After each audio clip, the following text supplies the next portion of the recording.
The phone rang 3 times before Giovanni Moretti picked it up. 3 rings that would split his life in 2. Mr. Moretti, this is St. Catherine's Hospital in Boston. We're calling because, sir, you were named as the father. Giovanni's glass shattered against the marble floor. 15 months. 15 months since Lauren walked out. And now there was a child. His child. If you love stories about second chances, hidden truths, and love that refuses to die, hit subscribe and stay until the very end. And tell me in the comments, what city are you watching from tonight? I want to see how far this story travels. Giovanni Moretti didn't move for a long moment after the line went dead. The crystal tumbler had broken into pieces around his shoes, the bourbon soaking into the rug, but he didn't notice. He couldn't. His mind was still trying to process the 4 words that had ripped through 22 years of careful, calculated control. You were named as the father. He set the phone down on the desk slowly, the way a man might set down a loaded gun. His hand was shaking. Giovanni Moretti's hand had not shaken in 15 years. Boss Marco stood in the doorway, his second in command, the only man in the world who had permission to enter that office without knocking. Marco took one look at his face and stepped inside, closing the door behind him. What happened? Who was on the phone? Giovanni lifted his eyes. They were the color of cold steel, and right now they looked like a man drowning. A hospital in Boston. Boston. Marco frowned. We don't have business in Boston anymore. Not since Lauren. The name sat in the air between them like a knife on a table. Marco's mouth opened, then closed. He had been there for the divorce. He had watched Giovanni sign the papers without reading them, watched him pour himself into a bottle for 3 weeks afterward, watched him climb out of that bottle, a colder man than he had been before. Lauren Grant was a name that nobody said in this house anymore. What about her? Giovanni's voice came out rough. She has a son. What? 7 months old. The hospital ran a paternity test for medical reasons. He looked up and his eyes were not steel anymore. They were something else, something raw. Marco, he's mine. Marco lowered himself into the chair across from the desk. He did this slowly as though his legs had stopped trusting him. Are they sure? It's the hospital, Marco. They don't make those calls without being sure. Boss, Marco hesitated. She didn't tell you? No. 15 months and she didn't tell you? No. The silence that followed was heavy. Marco knew better than anyone what this meant. He knew the shape of Giovanni's anger, the way it didn't shout, the way it just got quieter and quieter, until something was already in pieces before you realized he was even moving. But Giovanni wasn't angry. Not yet. He was something stranger than angry. He was still. Where is she? Giovanni finally asked. Boss, listen. Where is she, Marco? Marco exhaled. We can find out by morning. Easy. She's not hiding. But you need to think about this for a minute before you... He's 7 months old. I heard you. 7 months, Marco. He's been alive for 7 months and I didn't know. I have a son and I didn't know. Marco said nothing. There was nothing to say. Giovanni stood up. He walked to the window of the office and put both hands flat against the cold glass, and he stayed there for a long time. 600 miles away in a small apartment in Boston that smelled like baby formula and lavender soap, Lauren Grant was bouncing her son against her chest and trying not to cry. Luca was burning up. She could feel it through his sleeper, the unnatural heat of a fever that had crept up on her sometime after midnight. He had been fussy all evening. She had thought he was teething. She had thought she was just tired. And now it was almost 2 a.m, and his little cheeks were flushed scarlet, and he wouldn't stop whimpering against her shoulder. Shh, baby. Shh. Mommy's got you. Mommy's right here. Her phone buzzed on the kitchen counter, and she jumped. She had been jumping at every sound for the last 6 hours ever since she had taken him to the emergency room earlier that day, ever since the nurse had said those casual, terrible words. Honey, we just need to confirm a couple of things for his medical history. The dad's name on the birth certificate, we just need to verify. It's standard. And Lauren, half asleep, half panicked, had said yes, run whatever tests you need. Just take care of my baby. She hadn't thought it through. She hadn't thought. She picked up the phone with one hand, Luca cradled against the other shoulder. It was a number she didn't recognize. She let it go to voicemail. Then it rang again. Same number. Her stomach dropped. She answered it on the third ring. Hello, Lauren. The voice on the other end was low, calm, and absolutely unmistakable. Lauren felt her knees buckle. She caught the edge of the counter and held on. Giovanni, you have my son. It wasn't a question. It wasn't even an accusation. It was a statement of fact delivered in the same voice he used to close a deal or end a man's career, and the calm in it scared her more than yelling would have. How did you? The hospital called me Lauren. They called me at 1 a.m. to congratulate me on a baby I have never met. She couldn't breathe. His name is Luca, she said because she didn't know what else to say. There was a silence on the other end, a long one. When Giovanni spoke again, his voice had cracked just slightly, just at the edge. Luca. Giovanni, don't. Please let me. Don't. His voice was harder now, but underneath the hardness, there was something shaking. Don't tell me you were going to tell me. Don't tell me there's a reason. Don't tell me it was for his protection, or for your protection, or for anyone's protection. He is 7 months old, Lauren. 7 months. I know. Do you kitties? Yes. You know what you took from me. She closed her eyes. Luca whimpered against her shoulder. Yes. Another silence, then quieter. Is he okay? The question caught her off guard. She had been expecting rage. She had been expecting threats or demands, or that cold mechanical voice he used when he was about to do something terrible. She had not been expecting him to ask if his son was okay. He has a fever, she whispered. I just got back from the hospital. They think it's an ear infection. He's going to be fine. I can't get him to stop crying. What does he sound like? What? When he cries, what does he sound like? She didn't understand the question for a moment. And then she did, and her throat closed up and a tear slipped down her cheek before she could stop it. He sounds like a little frog, she said, her voice breaking. He kind of croaks. It's the saddest thing in the world. She heard him breathe out, a long, slow breath like a man who had been holding it for hours. I'm coming to Boston. Giovanni, I'm coming, Lauren. I'm getting on a plane in the morning. You can lock the door if you want. You can call the police if you want. I will stand on the sidewalk outside your building till you let me see him. You don't have to. I do. Giovanni, please listen. He's not safe with you. We aren't safe with you. That's why you what? That's why you stole 7 months from me. That's why I left. The silence that followed was the longest one yet. Lauren could hear him breathing, could almost see him, a man she had once shared a bed with, the only man she had ever truly been afraid of and truly loved at the same time. Lauren, yes, I am not the man you left. You are, she whispered. You always will be. That's the whole problem.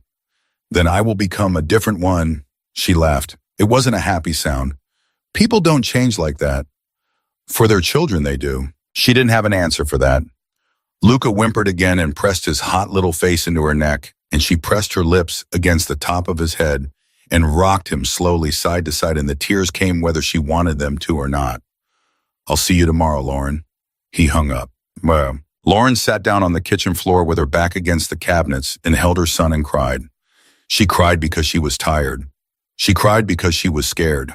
She cried because for 15 months she had been so sure, so absolutely sure, that she had done the right thing, that walking out of that marble penthouse with one suitcase and a positive pregnancy test stuffed in the side pocket had been the only choice a sane woman could have made. She had been 26 years old when she met Giovanni Moretti. She had been a paralegal at a firm in Chicago. He had walked into the lobby in a black coat and asked for her boss, and she had looked up from her desk and felt the floor tilt sideways under her chair. He was the most dangerous-looking man she had ever seen, and he was looking at her and he was smiling. He had courted her like a man from another century. Flowers every Friday, dinners at restaurants she could not afford to step inside, long drives on Sunday afternoons. He never let her pay for anything, and he never asked her about her work. And every time she asked him about his, he would smile that small smile and change the subject. She had fallen in love with him before she knew what he was. By the time she knew, it was too late. By the time she had figured out what the long black curtain and the silent men in dark suits and the late-night phone calls in Italian really meant, she had already said yes to a ring the size of her thumbnail. They had been married for 2 years. 2 years of beautiful houses and beautiful clothes and beautiful lies. 2 years of pretending she didn't see. 2 years of waking up at 3 in the morning because he wasn't beside her and finding him in the kitchen with blood on his cuffs. And then one afternoon in a quiet Italian restaurant in the suburbs of Chicago, she had told him she wanted children. And he had looked at her across the table, his eyes dark and tired, and he had said, "Lauren, I cannot bring a child into this life. I will not." "Then leave the life." "I cannot leave the life." "Then we have a problem." "Yes," he had said very quietly, "we do." 3 months later, she had filed for divorce. 3 months after that, she had taken a pregnancy test in the bathroom of a coffee shop in downtown Boston, and the 2 pink lines had appeared in 3 seconds flat, and she had sat on the closed lid of that toilet for almost an hour, weeping silently, with her hand pressed against her stomach. She had not told him. She had not told anyone. She had built a small, careful life in an apartment that nobody from her old world knew about, and she had named her son Luca after Giovanni's grandfather, the only man Giovanni had ever spoken about with anything close to love. She had told herself this was her way of giving Giovanni something, even though she could not give him everything. And now he was coming. Now he knew. In the meantime, in a private hangar at O'Hare International Airport, Giovanni Moretti was boarding a plane. He had not slept. He had not eaten. He had not changed his clothes. The bourbon stains were still on his shirt cuff. Marco was beside him, talking fast and low, the way he always talked when Giovanni was about to do something neither of them could come back from. "Boss, listen to me. I'm not telling you not to go. I'm telling you to think. Lauren walked away from you for a reason. You know the reason. If you walk into her life right now, into her son's life, my son's life, you better know what you're walking in for. You better know whether you can be the man she needs you to be for that boy. Because if you can't, if this is just your pride talking, you're going to do more damage than you've ever done in your life." Giovanni sat down in the leather seat by the window. His face was very still. "Marco." "Yeah, boss." "Have I ever been wrong about something that mattered?" Marco hesitated. "Once." "What was it?" "You let her walk out the door." Giovanni turned his head and looked out the window of the plane at the dark runway, at the small blue lights stretching out into the night. "I'm not going to be wrong twice." Marco exhaled. He sat down across from him.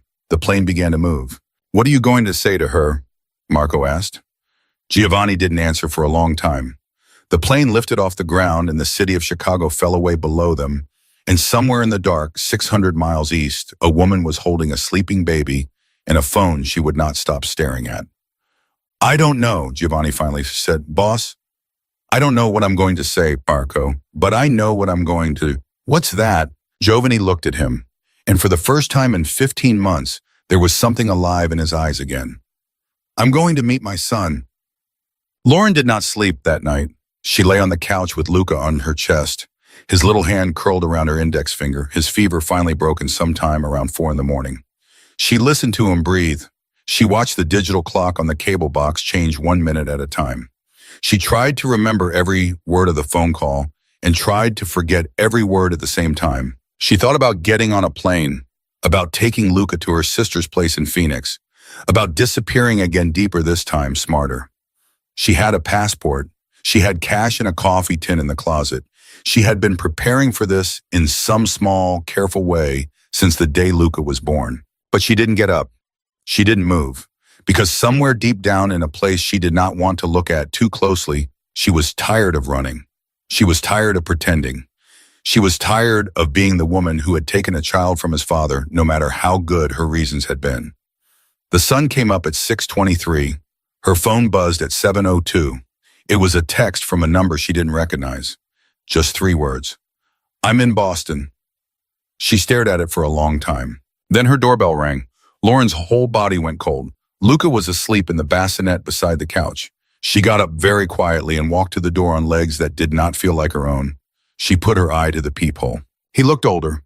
That was the first thing she thought. 15 months and he looked older by 10 years. There were lines around his eyes that hadn't been there before, and his hair had silver in it at the temples, and he was wearing a black overcoat and holding a small white teddy bear in one hand. And Lauren thought her heart was going to stop right there in her chest. She opened the door. Giovanni Moretti stood on her doorstep, the most dangerous man she had ever known, with a teddy bear in his hand and a look on his face that she had never seen before in her life. Lauren. Giovanni. Can I come in? She didn't move. She stood there in her sweatpants and her old college t-shirt, her hair a mess, her eyes red, and she looked up at the man she had once promised to love forever, and the man she had run halfway across the country to escape from. He's sleeping, she whispered. I won't wake him. You can't stay long. I won't. Giovanni, Lauren, please. It was the please that did it. She had never heard him say that word in 2 years of marriage. She stepped back from the door. He walked into her tiny apartment slowly the way a man walks into a church. He saw the bassinet. He saw the small sleeping shape inside it. He stopped. He didn't move for almost a full minute. And then Giovanni Moretti, the boss of the Moretti family, the man who had killed 3 men with his own hands before his 30th birthday, the man who had not cried since his mother's funeral when he was 9 years old, Giovanni Moretti put his hand over his mouth and his shoulders began to shake. Lauren closed the door behind him, and she did not know it yet, but the life she had built so carefully over the last 15 months had just ended. For almost a minute, neither of them spoke. Giovanni stood in the middle of the small living room with one hand pressed hard against his mouth, his eyes locked on the sleeping baby in the bassinet and his shoulders moving in that quiet, shaking way that men move when they are trying very hard not to make a sound. Lauren stayed by the door. She did not know what to do with her hands. She did not know what to do with her face. She had imagined this moment 1,000 times in 15 months, in 1,000 different ways, and not one of those imagined versions had looked like this. He had not moved toward the bassinet. He was just standing there, looking. Giovanni. He didn't answer. Giovanni, you can come closer. He's a heavy sleeper. He took one step, then another. He moved the way a man moves through a minefield, like the wrong footstep might break the world. When he reached the bassinet, he stopped again, and Lauren watched the side of his face from across the room, and she watched a single tear roll down his cheek and disappear into his collar. He has my mother's mouth, he whispered. I know. And your eyes. I know. He reached one hand into the bassinet very slowly and laid the back of his finger against the baby's cheek. Luca shifted in his sleep but did not wake. Giovanni pulled his hand back like he had touched something holy. How much does he weigh with 17 pounds? Is that a lot? It's average. What does he eat? Formula. He didn't take to nursing. What? She almost laughed. She caught it in her throat. I don't know, Giovanni. Babies are mysterious. He nodded slowly like she had told him a piece of important information. He did not take his eyes off the bassinet. Lauren. Yes. I want to sit down. Sit down. He sat down on the small couch, the white teddy bear still clutched in his hand. He set the bear on the coffee table very carefully, as though he was afraid of breaking it. Then he put his elbows on his knees and his face in his hands, and he stayed like that for a long time. Lauren walked to the kitchen because she did not know what else to do. She put the kettle on. She got down 2 mugs. Her hand was shaking so badly that one of the mugs almost slipped, and she caught it against her chest and held it there for a second and breathed in through her nose. She made the tea. She brought it to him. She set the mug on the coffee table next to the bear, and she sat down in the armchair across from the couch, as far from him as she could get in a room that small. He picked up the mug. He didn't drink from it. He just held it in both hands. Lauren. Yes. I have a lot of things to say to you. I figured. I don't know what order to say them in. Take your time. He looked up. His eyes were red. No, I can't take my time. I don't have time. I lost 7 months. I don't get to take my time. She nodded. She didn't speak. She let him have the floor because she had been the one who took the floor from him for over a year, and the least she could do now was sit and listen. When I got the call last night, he said, I dropped my drink on the floor. I think I broke the glass. I don't remember. I was holding the phone and there was a woman on the other end, and she was talking about a hospital in Boston, and she was telling me in this normal professional voice, like she was telling me about a bill that I had a son. His voice cracked on the last word. He took a breath. I sat there and I looked at the wall, Lauren. I looked at the wall for I don't know how long, and the only thing I could think, the only thing was, what does he look like? Giovanni. Let me finish, please. She nodded. I thought, what does he look like? And then I thought, does he know who I am? And then I thought, and this is the part that almost killed me, Lauren. This is the part I thought, did he ever cry for me? She closed her eyes. Did he, Lauren? Did he ever cry and reach up and look around the room for a man that wasn't there? He's a baby Giovanni. That's not an answer. He doesn't know. That's not an answer either. She opened her eyes. He was looking at her, and she had never seen him look at anyone the way he was looking at her right now. There was no rage in it. There was something worse than rage. There was a question he was begging her to answer, and she could not because she did not know the answer herself. He smiles when he sees me, she said quietly. He smiles when he sees the woman across the hall who babysits him sometimes. He smiles when he sees the mailman. He's 7 months old, Giovanni. He doesn't know what he's missing yet. He doesn't know enough to miss anything. But he will. Yes. And when he does, when he is 3 or 4 or 5, and he is sitting at a kindergarten table drawing pictures of his family, and he draws a mommy, and there is no daddy next to her. What were you going to tell him, Lauren? She didn't answer. What were you going to tell him? I don't know. You don't know. I hadn't gotten that far yet. He laughed. It was not a good laugh. You hadn't gotten that far. You hadn't planned it. Lauren, you ran across the country and you changed your address and you had a child without telling his father. But you hadn't planned what you were going to tell that child when he asked, "Don't, Giovanni. Don't what? Don't make this sound like I did this for fun, like I did this because I'm cruel. Then explain it to me. You know why. I want you to say it." She set down her tea. She stood up. She walked to the window and stood there with her arms wrapped around herself, and she didn't turn around when she spoke. Because the man you are kills people, Giovanni. The room went very quiet. Because you have killed people. Because people have tried to kill you. Because 2 months before I left, somebody fired a gun through the window of our bedroom while we were sleeping. Do you remember that? Do you remember how you laid on top of me on the floor with glass in your back and you whispered, "It's okay, it's okay, it's over." Like that was a normal thing. Like that was something a person says to their wife in the middle of the night.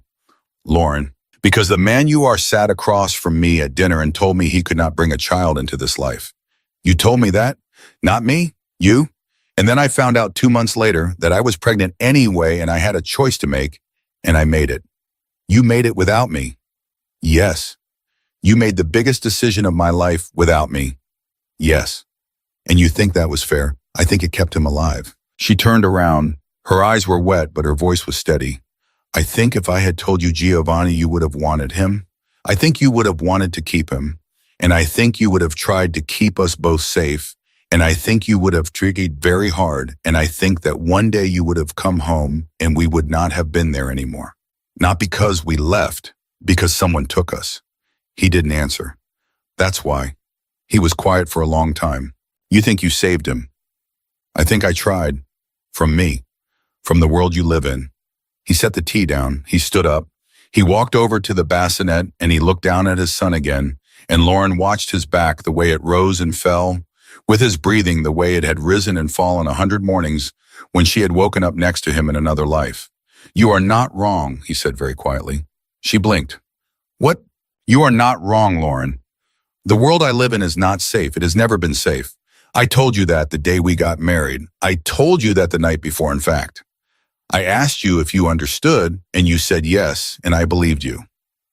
I did understand. No, you didn't. Nobody understands until they live it.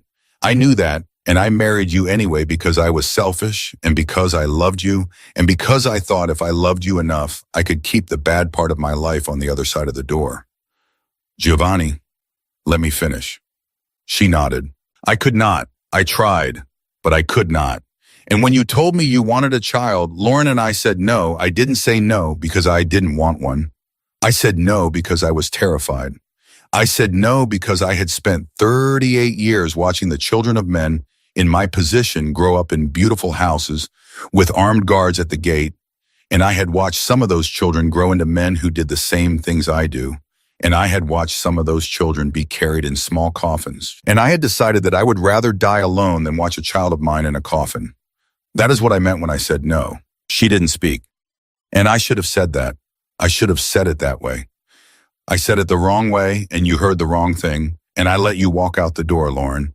I let you walk out the door because I thought it would be safer for you, And then I drank for 3 weeks, and I went back to work, and I told myself you were better off without me, and I have told myself that every single day for 15 months. Giovanni, and now I am standing in your apartment looking at our son, and I am realizing that I was wrong about the only thing in my life I was ever sure of. You weren't wrong. I was. You weren't. Look at you. You came here because the hospital called you. You're here because you want to do the right thing. But you can't, Giovanni. Not while I'm still what Lauren. She couldn't say it. He waited. While I'm still the man who is going to get our son killed. She closed her eyes. A tear slipped down her cheek. Yes. He nodded slowly. Okay. Okay, what? Okay, that's fair. That's fair, Lauren. Giovanni, I need to ask you something, and I need you to answer me honestly. Okay. Have you been threatened since you left? Have you been followed? Has anyone come to this apartment? Has anyone left a message? Has anyone come up to you on the street? No. Are you sure? Yes, Giovanni, I'm sure. I would know. Would you, though? She started to answer, and then she stopped. He saw her stop. His face changed. What? Nothing. What, Lauren? It's nothing. It's nothing. I'm just tired. Lauren. She rubbed her face with both hands. There was him outside of the hospital. Yesterday, when I was carrying Luca to the car, he was just standing there by the parking lot, and he looked at me, and She stopped. He what? He smiled at me. How? What do you mean, how? How did he smile at you, Lauren? Did he smile at you like a stranger smiles at a baby? Or did he smile at you like he knew you? She didn't answer. He walked across the room. He picked up his phone. He hit one button. Marco answered on the first ring. Boss, get up here now. Bring the car around. We're not leaving her alone tonight. Giovanni. Don't argue with me, Lauren. Don't argue with me on this one thing. You can argue with me on everything else. He was just a man. You don't know that. Neither do I. And until I do, I am not leaving this building. You can't just... I'm not asking. She stared at him. You don't get to come in here after 15 months and start giving orders, Giovanni. Then I'm not giving an order. I'm asking. I am asking, Lauren, please. Let me do one thing for him. Let me do this one thing. I will sleep on the couch. I will not touch you. I will not even look at you if you don't want me to. But I am not leaving this building until I know that the man outside the hospital was nobody. That is what I am asking. She stared at him for a long time. In the bassinet, Luca made a small sound, a little frog sound, just like she had described it on the phone. Giovanni's eyes flicked to the bassinet, and his face did something it had not done in years, and Lauren watched it happen, and she felt something inside her chest crack down the middle. One night, she whispered. One night. On the couch. On the couch. And then we talk in the morning about what this is going to look like, about all of it. Yes. And Giovanni. Yes. If you are lying to me, if there is a part of this that is a trick, if you are here to take him from me, I am not. Don't interrupt. If you are here to take him from me, I will run, Giovanni. I will run and you will never find us. I have a passport in the closet and I have cash in a coffee can and I have a plan. I have had a plan since the day he was born. He looked at her. For a moment, the old Giovanni was back, the cold one, the one who measured a person with his eyes and decided what they were worth. And then it passed, and he just looked tired.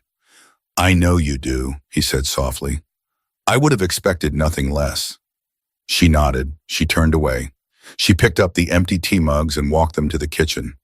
Behind her, very quietly, Giovanni said, Lauren. Yes, thank you. She did not turn around. She set the mugs in the sink, and she stood there with her back to him, and she let 2 tears fall before she wiped her face and took a breath and turned back into a woman who could handle this. Marco arrived 10 minutes later. He came up the stairs quietly the way Marco did everything quietly. Giovanni met him at the door, and the two of them spoke in low voices for several minutes, and Lauren caught fragments, the hospital, the parking lot, I want a name by morning. Marco left. Giovanni came back into the living room. He took off his overcoat and folded it over the arm of the couch. He looked for a moment like an ordinary man at the end of an ordinary day. He looked for a moment like a husband home from a trip. It almost broke her. There are blankets in the hall closet, she said. Thank you. The bathroom is the door on the right. Thank you. Luca usually wakes up around 5 for a bottle. I'll get him. You don't need to. Lauren. Yes. Can I get him? She froze. The tea towel was still in her hand. Just the bottle, he said. I won't pick him up. I won't do anything you don't want me to do. But if he wakes up, can I be the one who feeds him? Just this one time. Just so I can say I did. She stared at him across the living room. The man in the black coat. The man who had broken her heart. The father of her child. The most dangerous man she had ever loved.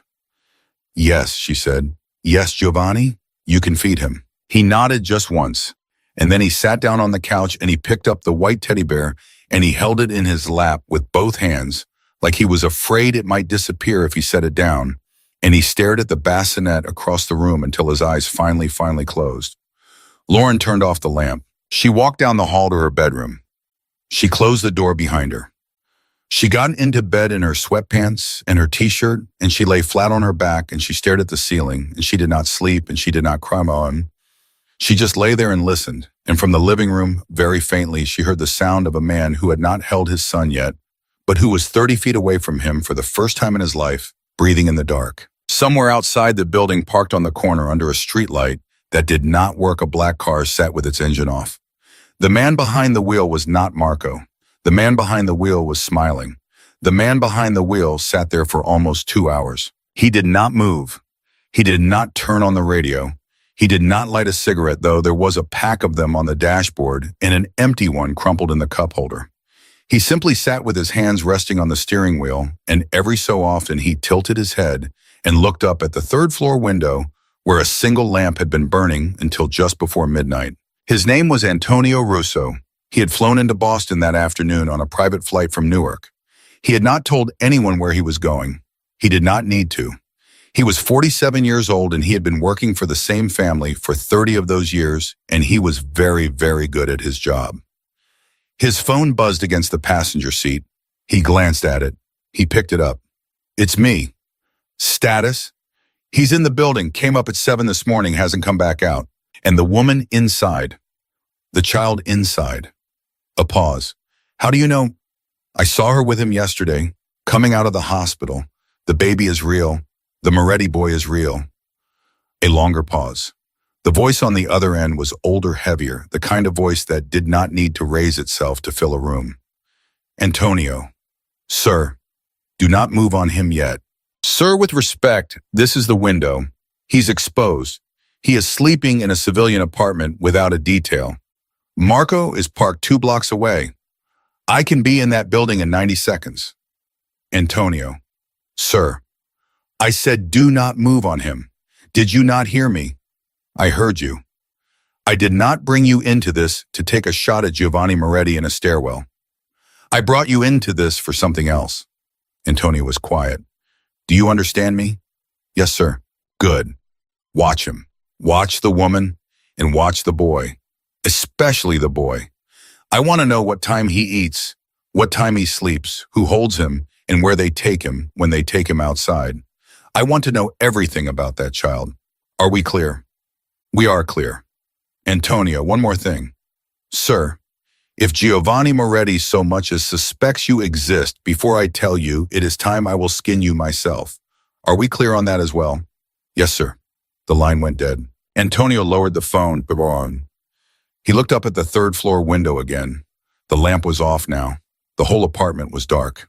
He smiled very slightly and settled back against the seat to wait. Inside the apartment, Lauren had finally fallen asleep around 3 in the morning, in a thin, unsteady way, the kind of sleep where the body gives up, but the mind keeps walking the perimeter.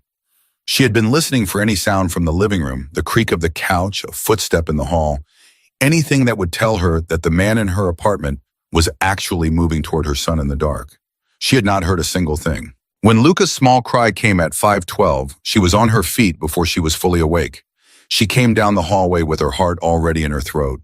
She had not even reached for the bassinet when she stopped. Giovanni was already there. He had stood up from the couch without a sound.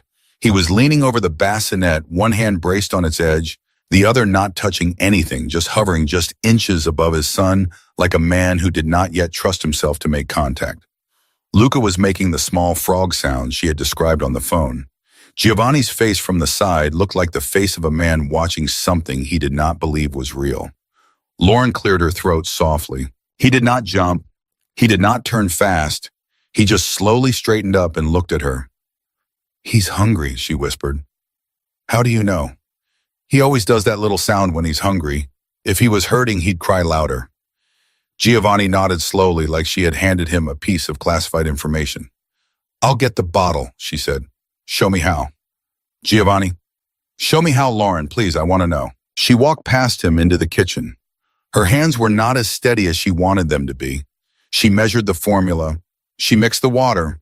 She tested it against her wrist the way every mother on earth had tested a bottle since the invention of formula. She held the bottle out to him. 2 ounces, he'll fuss when he's done. He took the bottle. He looked at it. He looked at her. "How do I sit on the couch? Hold him so his head is higher than his stomach. Tip the bottle so the nipple is full. Don't let it go flat or he'll swallow air." "Lauren, yes. What if I drop him?" The question came out in a voice she had never heard from him in her life. It was not a fearful voice. It was not a soft voice. It was just a voice. A man's voice asking a real question, the way her own father might have asked a real question 40 years ago. "You won't drop him," she said. "You don't know that. Giovanni, you won't drop him. Sit down." He sat down on the couch. She walked to the bassinet. She lifted Luca out and the baby fussed for a second and then settled against her shoulder. She walked back to the couch. She lowered Luca very carefully into Giovanni's arms. The room went still. Giovanni Moretti did not move for almost 10 full seconds. He sat there with a 7-month-old boy resting in the crook of his arm and his other arm braced under the small body and his entire torso so rigid you could have struck a match against it.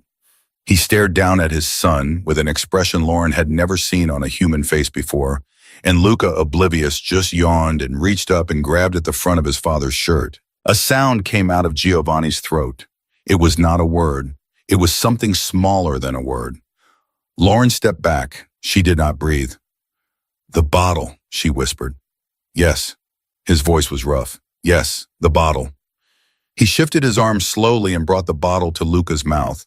Luca latched on immediately and began to drink, both little hands gripping the bottle, his eyes drifting half-closed in the contented haze of a baby who had been waiting for breakfast for 10 minutes too long. Giovanni watched him eat. He did not move. He did not blink. Lauren had seen Giovanni Moretti sit across from senators, from federal prosecutors, from men who had come to his house with the intention of leaving him in a ditch.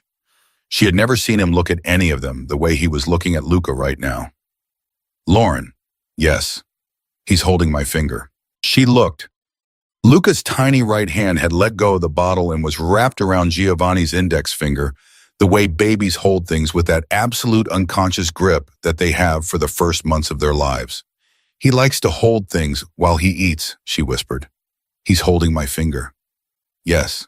Giovanni did not say anything else for the rest of the feeding.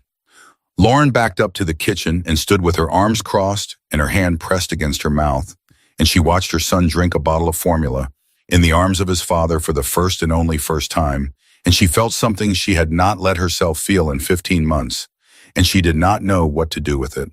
When the bottle was empty, Luca made a small sound of satisfaction, and his head lolled against Giovanni's chest. "Burp him," she whispered, "over your shoulder. Pat his back." Giovanni lifted his son with the care of a man diffusing something. He laid Luca against his shoulder. He patted the little back slowly, awkwardly, and after about 30 seconds, Luca produced a burp that sounded like a small drunken sailor, and Giovanni laughed. It was the first time she had heard Giovanni laugh in nearly 2 years. Lauren turned her face away because she did not want him to see what was happening to it. He held Luca on his shoulder for a long time after the burp. The baby fell asleep again almost immediately, the way babies do with absolute trust, his small mouth open against his father's collar. Giovanni sat on the couch with one hand cradling the small head and one hand on the small back, and he didn't move and he didn't speak, and Lauren watched him from the kitchen doorway and tried to remember what she had been going to say. "Lauren, yes, I'm going to leave Boston tomorrow morning." She froze. "What?" "Not for long, 2 days, maybe 3. I have to go back to Chicago." "Why?" "Because I have to do something." "Giovanni." I have to make a phone call, Lauren, a specific one, to a specific person, and I have to make it in person because the kind of phone call I am going to make is not the kind you make over a phone. What are you talking about? He looked up at her. His eyes were calm. They had not been calm last night. They were calm now. I'm going to step down. The words did not register at first. She heard them. She processed each one. She put them in the right order to yours. She still did not understand them. You're going to what? Step down. Giovanni, I have been thinking about it all night. You can't do that. I can.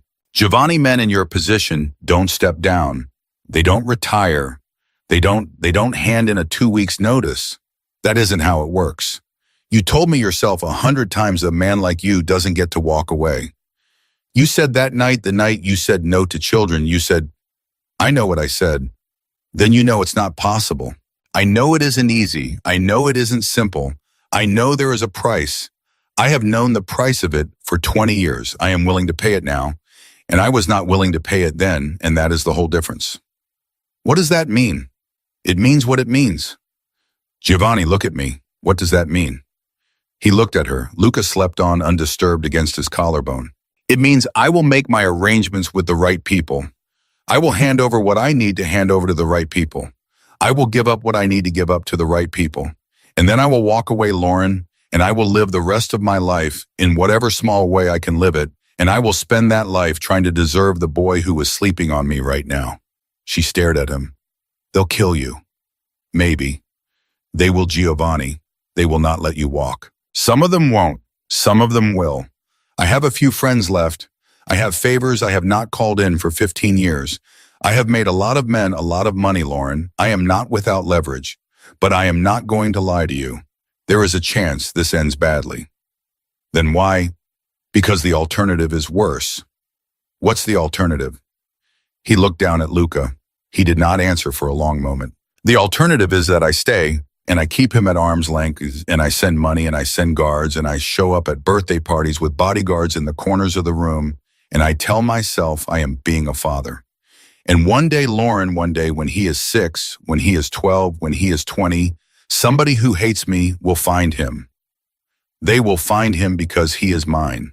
And it will not matter how many guards I have on him.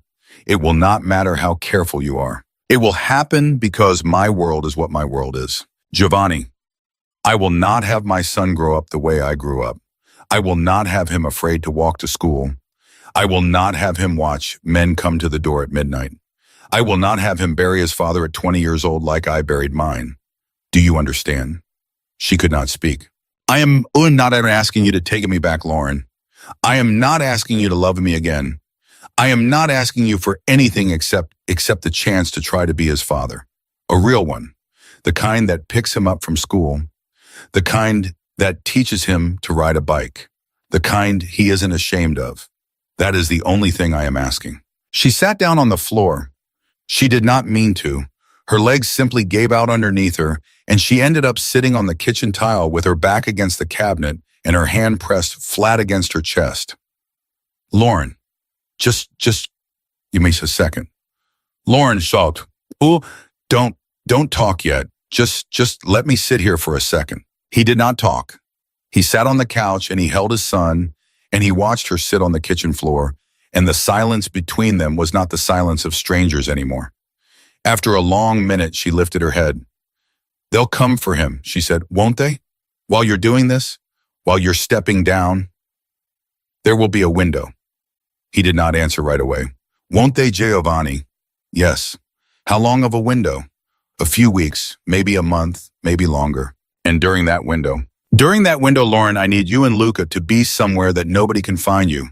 Not my enemies, not the FBI, not even me if I cannot get to a phone. I have a place. I have had it ready for 10 years for an emergency I did not think would ever come. It is in the mountains 3 hours from here, owned under a name that is not mine and has never been mine. There is food, there is heat, there is a phone line that runs through a town in Maine. You will go there, you will take the boy. You will stay until I tell you it is safe. Giovanni, I have a life here. I have a job. You have a son." She stopped. "Lauren, I am not telling you what to do. I am telling you what I am offering. If you do not want to go, do not go. I will not force you. I cannot force you. I gave up the right to force you to do anything 15 months ago, and I will not pick that right back up now. But I am asking, please, for the next month, disappear. Disappear with our son. Let me clean this up, and when I am done, I will come find you. And if you don't come, he didn't answer. Giovanni, if you don't come, then I don't come. Don't say it like that. How would you like me to say it, Lauren? Don't say it at all. I have to say it. No, you don't. Yes, I do. Because if I'm going to ask you to take our son and disappear into the woods for a month, I owe you the truth about why. And the truth is I might not come, Lauren. There is a real chance. I will not lie to you about that. I have lied to you about many things in my life, but I will not lie to you about this. She closed her eyes. In her arms, somewhere far away, she could feel the weight of a baby she had carried alone for 15 months. She could feel the empty side of every bed she had ever slept in since she walked out of his house. She could feel 1,000 small decisions she had made alone in the dark in fear, and she could feel how tired she was of making them. Okay, he looked up. Okay, I'll take him. I'll go. Lauren, don't talk. Don't talk, Giovanni. Just don't. If you talk right now, I'm going to change my mind.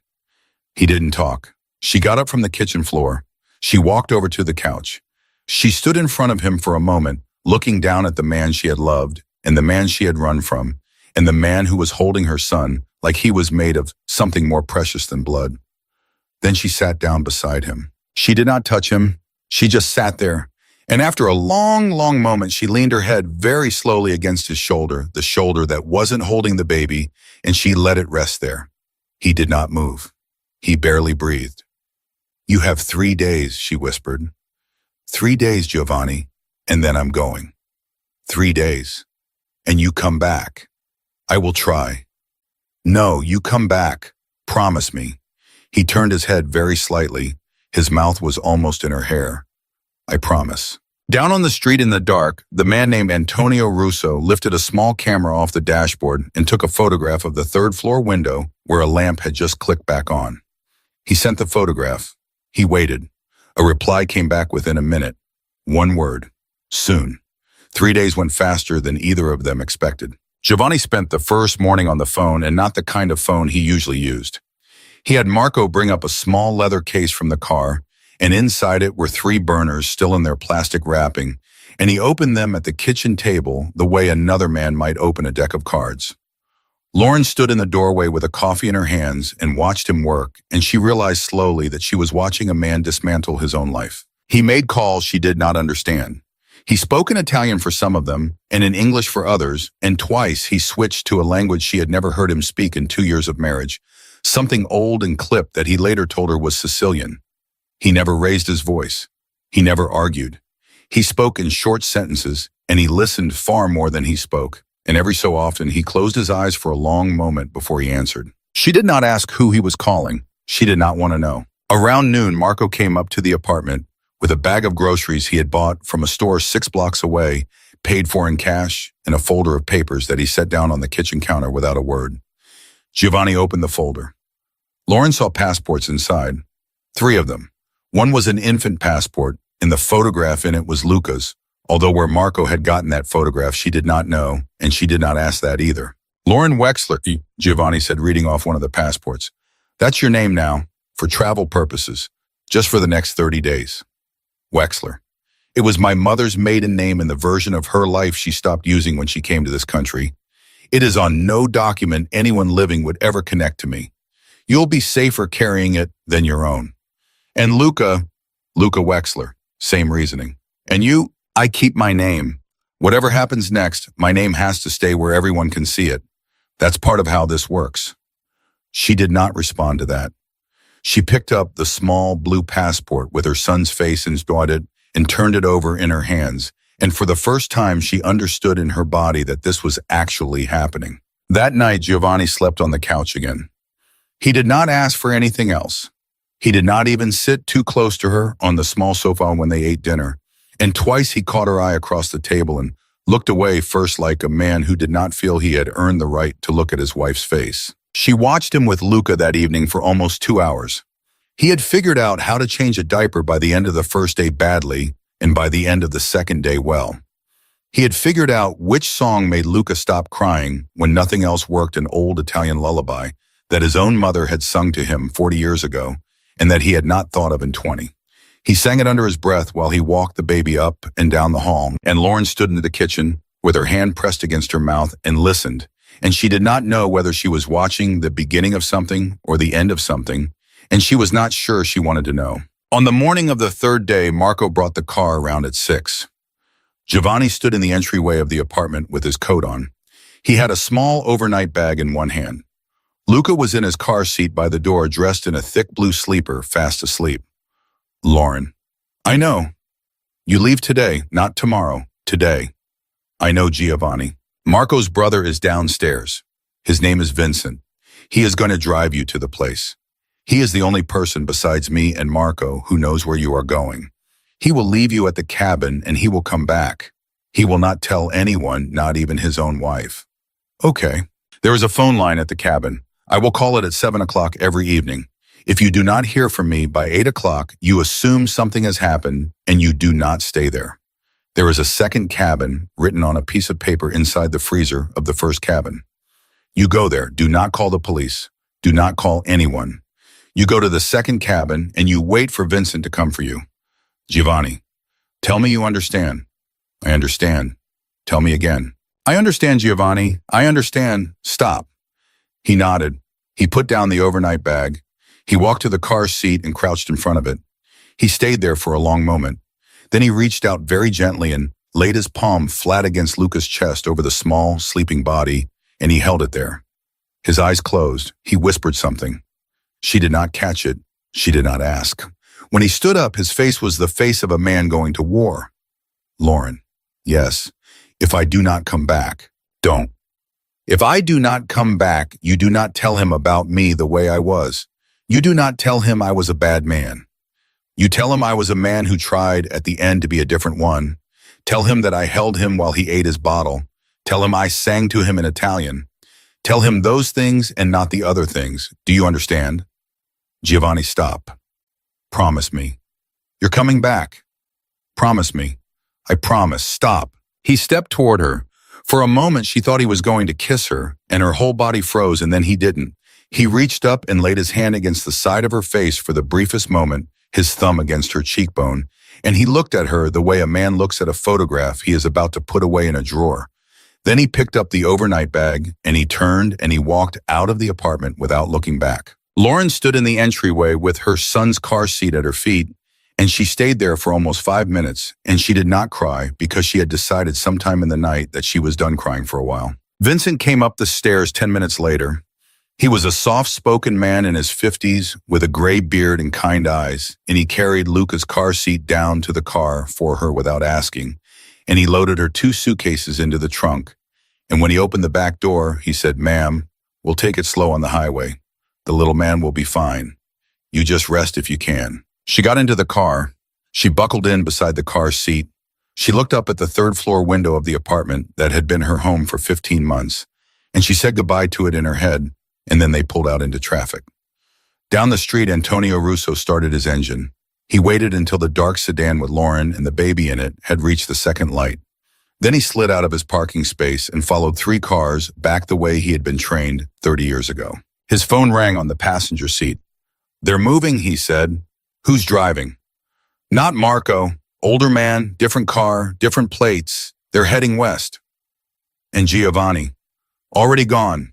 Boarded a private flight 20 minutes ago. Headed back to Chicago." "Good. Stay on the woman.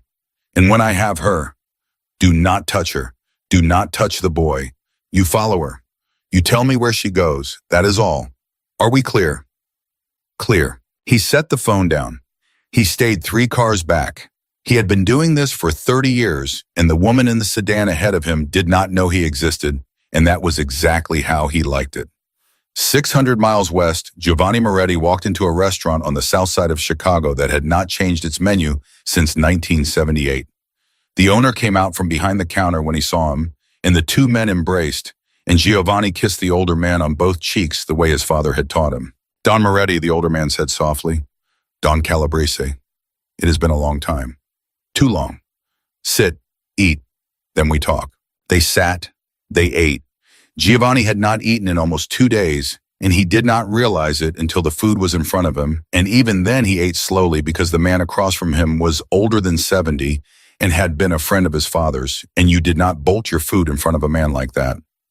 They spoke about nothing for almost an hour. They spoke about a horse race in Saratoga that one of them had bet on 20 years ago. They spoke about the old neighborhood and which buildings had been torn down.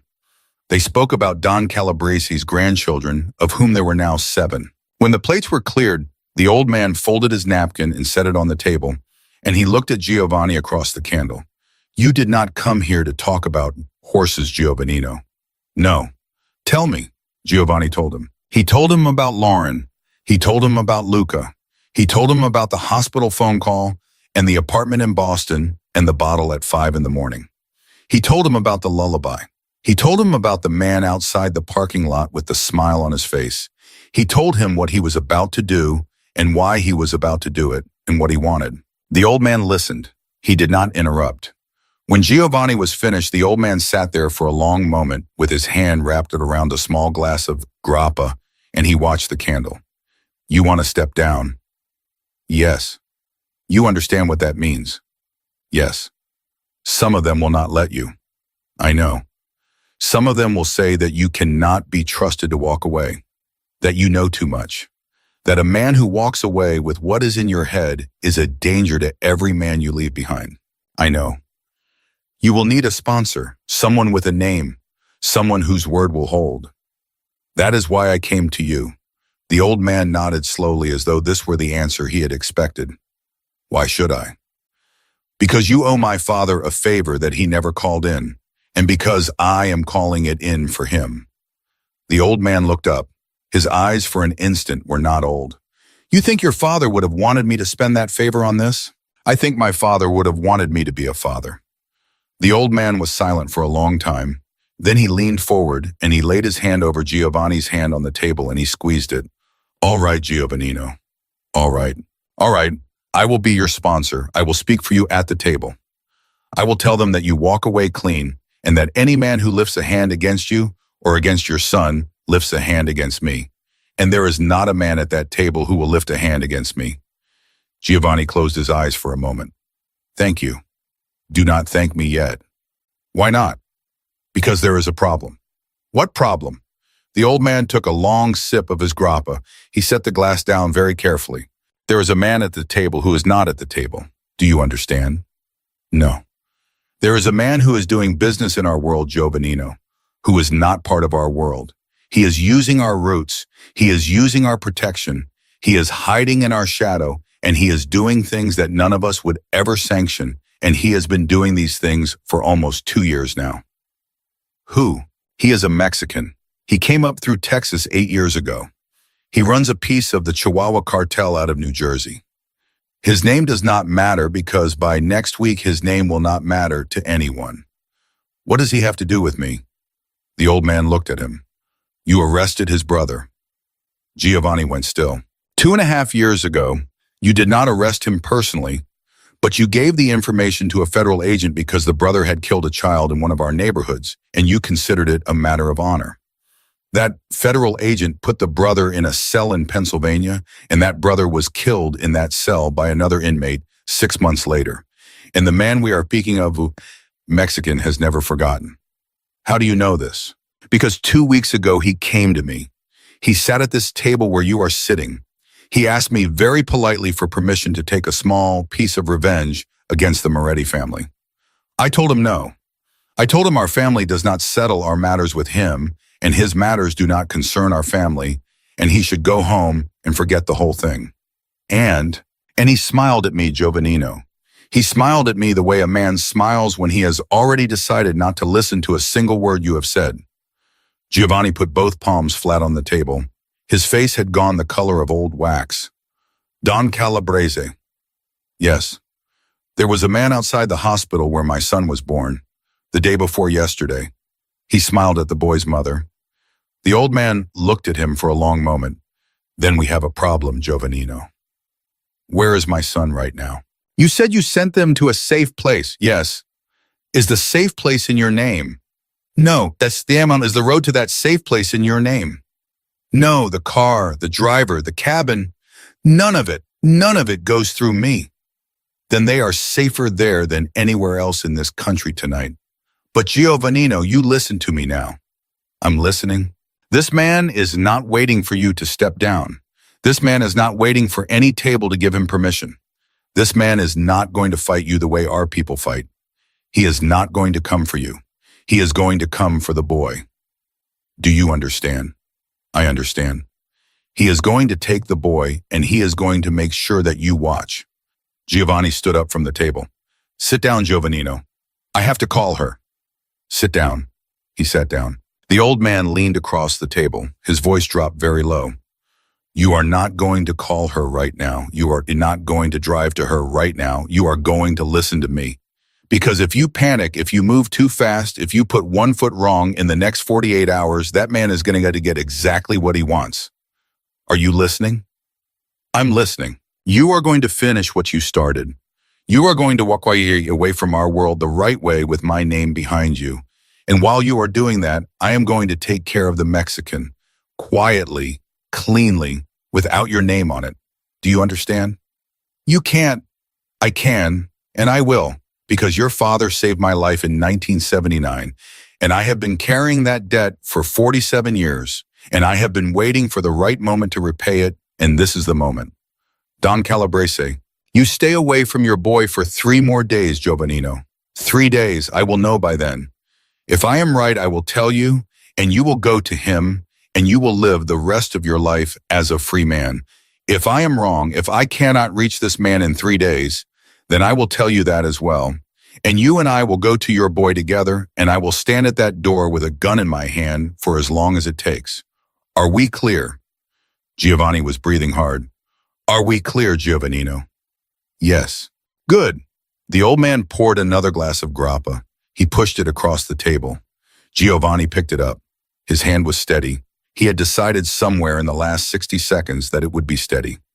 To your son, Mafia, to my son. They drank. 300 miles east in a small wooden cabin in the mountains of western Massachusetts, Lauren was unpacking a duffel bag of baby clothes onto a bed that smelled of cedar and old quilts. Luca was on the floor on a folded blanket, blinking up at the ceiling, completely unbothered by the long drive. The phone on the wall was the old kind with a curled cord, the kind she had not seen since her grandmother's house. She kept looking at it. It would not ring until 7 o'clock. She knew that. He had told her that. Outside, Vincent had said his goodbyes and driven away 40 minutes ago. The cabin was a half-mile up a dirt road that did not appear on any map made in the last 20 years. There was a single set of tire tracks in the dirt outside, and they were Vincent's, and they were leaving, not coming. She told herself this twice, and then very faintly from somewhere far down the dirt road she heard the sound of a second car. She stopped unpacking. She walked very slowly to the front window of the cabin. She did not draw back the curtain. She just stood there, and she listened, and the engine got closer and closer and closer, and then it stopped. Not at the cabin, about 100 yards down the road in the trees where someone might park a car if they did not want it to be seen from the cabin. Lauren stood at the window with her hand pressed against her mouth, and her son cooed softly on the blanket behind her, and the phone on the wall did not ring. It was 4:47 in the afternoon. The sun would be down in 2 hours. Lauren did not move from the window for almost a full minute. She listened. She breathed through her nose. She counted the seconds the way a woman counts seconds when she is trying not to lose her mind, and when no second car door had opened and no second engine had started, she finally allowed herself to step back from the curtain. Behind her on the blanket, Luca cooed and waved one small fist at the ceiling. She crossed the room in 3 quick steps. She picked him up. She held him against her chest, and she felt his little heartbeat against her collarbone, and she made herself think. The phone! The wall phone! Giovanni had said 7 o'clock. It was not yet 5. He would not be calling for over 2 hours, and she did not know the number to reach him, and she did not know Marco's number, and Vincent had given her nothing, and she did not even know exactly where she was because the last 15 minutes of the drive had been on a dirt road with no signs. She walked fast to the kitchen. She opened the freezer. There it was, A folded slip of paper frosted at the edges, exactly where Giovanni had said it would be. She unfolded it with one hand, Luca on her hip, and she read the address of the second cabin. It was 43 miles away. She had no car. She closed her eyes for 1 second. Just one. She allowed herself 1 second of being a frightened woman in the woods, and then she opened her eyes and she was a mother again. And the mother walked back into the front room, and she set Luca down in the bassinet that Vincent had assembled for her, and she went to the small closet by the door. She had seen Vincent put a hunting rifle in there an hour ago. He had said, "Ma'am, this stays here. You will not need it, but it stays here just in case." She had not thought about it again until this exact moment. She opened the closet. She took out the rifle. She had fired a rifle exactly twice in her life, both times when she was 14 at her uncle's farm in Vermont. She remembered the kick. She remembered the safety. She did not remember anything else. She checked the rifle. There were 3 rounds in it. 3 rounds of baby and a phone that would not ring for 2 hours. She walked back to the window. She lifted the curtain by 1/2 inch. She looked down the dirt road. Nothing moved, but the second car was still there. She could see the front fender of it just barely behind a stand of trees about 100 yards down. It was a dark color. She could not tell what color exactly. It was not moving. It was waiting. Lauren backed away from the window. She walked to the bassinet. She picked up Luca again because she could not stand the thought of him being more than 2 feet from her body. And she sat down on the floor with her back against the wall of the cabin, the rifle across her lap, her son in her arms, and she began very quietly to talk to her child. "It's okay, baby. It's okay. Mommy's here. Mommy's right here." 600 miles west, Giovanni was already in the car. He had walked out of the restaurant before Don Calabrese had finished his second glass of grappa. He had walked out without arguing, without raising his voice, without anything except a small nod and the words, "I'm sorry, Don. I cannot wait 3 days," and the old man had not stopped him because the old man had children of his own. Marco was driving. They were on a small private airstrip outside Chicago, and the plane was already running. Giovanni was on the burner phone, and the burner phone was ringing through to a wall phone in a cabin in western Massachusetts, and the wall phone was not picking up. It rang and rang and rang. Giovanni hung up. He dialed again. It rang and rang and rang. "Boss? She's not picking up. Boss, she might be in the bathroom. She might be feeding the baby. You said 7, she's not expecting. Marco, she's not picking up." Marco did not say anything else. He pressed the gas a little harder. In the cabin, Lauren did not pick up the phone because she did not hear it. The cabin had 2 ringers, one in the kitchen on the wall, and a second one in the back room where Vincent had been planning to sleep had he stayed. She had closed the door to that back room when she put down her suitcase. The sound from the kitchen was loud, but in the front room with her back against a wall and her son on her chest and her ears straining for the sound of footsteps on the porch, she did not hear it. She did not hear the first ring. She did not hear the second. She did not hear the third. She did, however, hear the porch step creak. Just one, just the third one from the bottom. The one Vincent had warned her about when he was carrying her suitcase up. "Watch this one, ma'am. She's a talker." She had laughed at the time. She was not laughing now.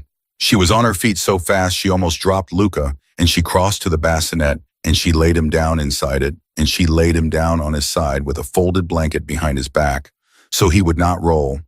And she held one finger to her lips, even though he was a baby and could not understand. And his big dark eyes looked up at her with absolute trust, and he did not cry, and she would thank God for that for the rest of her life. She picked up the rifle. She walked to the front door. She did not open it. She stood beside it with her back against the wall, and she lifted the rifle to her shoulder, and she clicked the safety off the way her uncle had shown her 30 years ago, and she waited. A second creak. Closer. Then a knock. 3 small, polite knocks. A man's voice on the other side of the door, soft and friendly. "Mrs. Moretti." She did not answer. "Mrs. Moretti, my name is Antonio. I work with your husband. He sent me to check on you." She did not answer. "Mrs. Moretti, he's been trying to call you. He's worried. I've got him on the phone right now. Would you like to talk to him?" She did not answer. She did not move. She did not breathe. There was a very long silence on the other side of the door. Then the man's voice changed. It was still soft, but it was not friendly anymore. "Lauren." She closed her eyes. Lauren, I know you're in there. I can see your shadow under the door. Open up, sweetheart. You and I both know how this ends. Don't make it harder than it has to be. Her hand on the rifle was steady. She did not know how. She had never been steady in her life, but her hand on that rifle was steadier than anything had ever been. And she realized very calmly that this was what mothers were. This was the thing nobody told you about. This was the part where the woman you used to be just stepped aside and a different woman stood up, and that different woman was not afraid of anything in the world. Mister, she said in a voice she did not recognize, if you take one more step, I will put a bullet through that door. A pause. Now, Mrs. Moretti, one more step, a second pause. Longer. You don't want to do that, sweetheart. You don't want to make a noise, because I am not the only person in these woods. Do you understand me?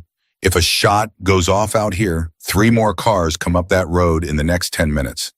You take a shot at me, you tell every one of them exactly where you are. She did not answer. She was thinking.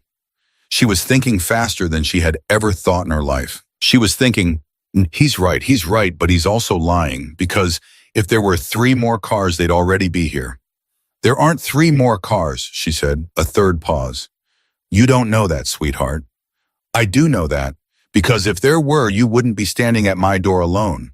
You'd be in the back, and somebody else would be here trying to make me open it. And I'd have heard you split up, and I didn't. So it's just you, isn't it? A very long silence. When the man spoke again, the friendly voice was gone for good. Smart girl. Yeah, she whispered mostly to herself. Yes, I am. And then she fired. She did not aim for the door. She aimed for the wall to the left of the door, where the old logs were thinner, where she had noticed a knot in the wood when she had been sitting on the floor a few minutes before. She fired at the knot.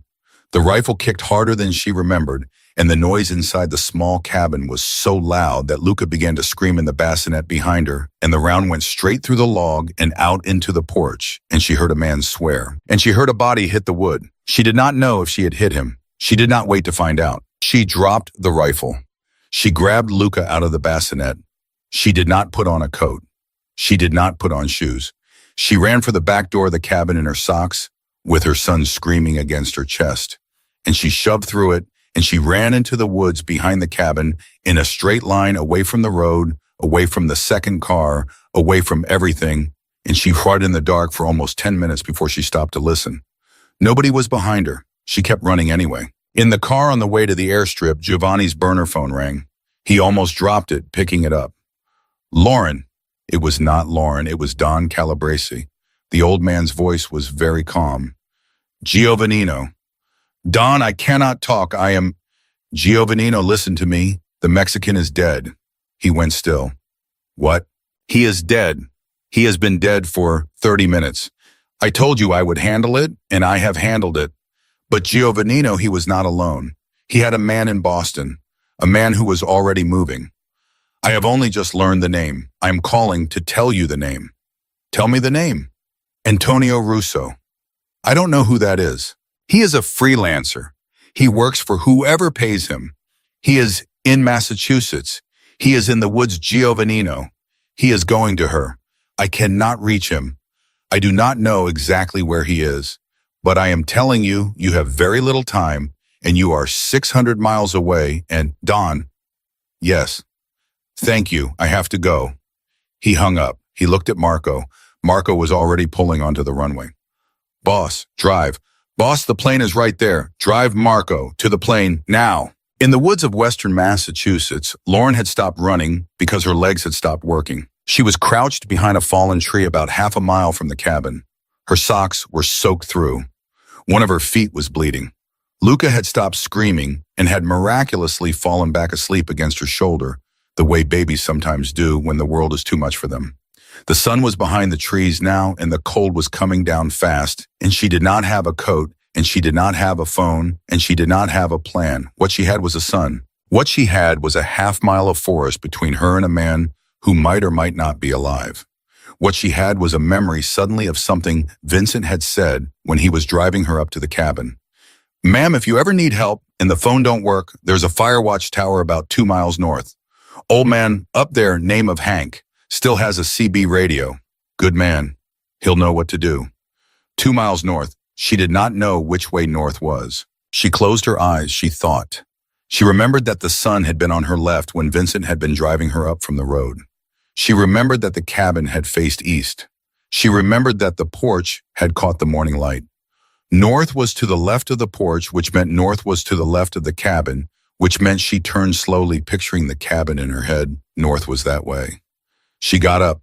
She started to walk. She walked for an hour. She did not feel the cold. She did not feel her foot. She did not feel anything except the small, warm weight of her son against her chest and the absolute, unshakable certainty that she was going to keep walking until she found that fire tower, or until she fell over dead, and that she was not going to fall over dead because her son needed his bottle in the morning and there was nobody else to give it to him. She found the fire tower at 6:52 in the evening. She knew what time it was because the old man at the top, when she had climbed the ladder with one arm, because the other was holding her son, looked at his watch and said, "Lord Almighty Lady, where on earth did you come from at 6:52 at night with no shoes on?" "Please," she whispered, "please, I need to use your radio." The old man did not ask another question. He picked up the radio. He called the state police. He handed her a blanket. He picked up a thermos and poured her a cup of black coffee, and he held it in front of her face until she remembered how to take it. The state police were at the base of the tower in 22 minutes. Antonio Russo was found dead in the dirt outside the cabin sometime around 8 that night with a single rifle round through his chest. The state police would later determine that the round had ricocheted off a knot of wood in the cabin wall and traveled at an unusual angle and had struck him just under the collarbone. They would call it a 1 in 1,000 shot. They would tell Lauren this in a hospital room the next morning, while she sat in a paper gown with her son, asleep in a bassinet beside her, and they would ask her if she had ever fired a rifle before, and she would think for a long moment, and she would say, "Twice, when I was 14. The detective who took her statement would shake his head slowly, and he would say, "Ma'am, somebody was watching out for you." She would not answer. She would just look at the door of the hospital room. Giovanni came through that door at 9:14 in the morning. He did not say anything when he saw her. He did not say her name. He did not say their son's name. He just walked across the room in 3 steps, and he sank down to his knees beside her bed, and he put his face against her hand on the blanket, and his shoulders began to shake. She let him stay there. She did not pull her hand away. She put her other hand on top of his head and his hair, and she held him there. And after a long moment, she said very quietly, "You promised you would come back." "I came back." "You took your time." "I came back, Lauren." "Yes, you did." He looked up at her. His eyes were wet. "Are you hurt?" "My foot." "And the boy?" "He slept through almost all of it." "How?"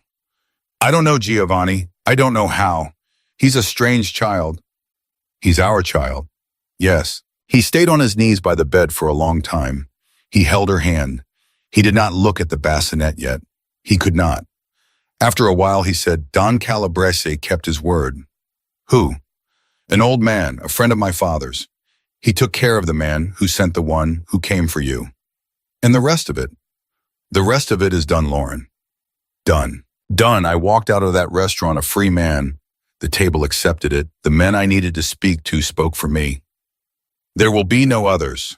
Not for me, and not for you, and not for him." "Giovanni." "Yes." "You're sure?" "I am sure. Because I cannot do that again. I cannot run again. I cannot stand at a door with a rifle again. I will not survive it twice. Lauren, there is no second time. I swear it on my mother. I swear it on him." She closed her eyes. She did not speak for a long time. She held his head in her hand, and she let her own head sink back against the pillow, and she let the 72 hours of her life that had just ended actually end, and somewhere deep inside her chest, something that had been clenched for 15 months finally let go. "All right," she whispered. "All right. All right, Giovanni, we'll try." "Try what?" "All of it." He lifted his head. He looked at her. He looked at her the way he had looked at her 7 years ago in the lobby of a law firm in Chicago when she had been 26 years old and he had been a stranger in a black coat. "Lauren, don't make me say it twice." "Lauren, Go look at your son, Giovanni." He stood up. He walked to the bassinet and he looked down at his sleeping boy, and he laid one finger very gently against the small open palm. The small palm closed around the finger. It closed the way it had closed 3 nights ago in a small Boston apartment, while Luca drank a bottle from his father for the first time in his life. Giovanni did not let go. He stayed there beside the bassinet for almost an hour. He did not move. He did not speak. He just stood with his finger inside his son's hand, and his son slept on, and his wife, because she would be his wife again in time, even if neither of them said it out loud, yet watched them both from the bed and did not look away. A year later, in a small house on a quiet street in a town that was not Boston and not Chicago, a 1.5-year-old boy named Luca would take his first steps across a kitchen floor toward a man crouched in a doorway with his arms held out. The man would catch him. The man would lift him into the air. The man would laugh, and the boy would laugh, and a woman watching from the table would set down her coffee cup and press her hand against her mouth. There would be no guards at the door. There would be no black cars at the curb. There would be no phone calls in the middle of the night. There would only be a family rebuilt from the ashes of something that should have ended forever and didn't. A family that lived. The end.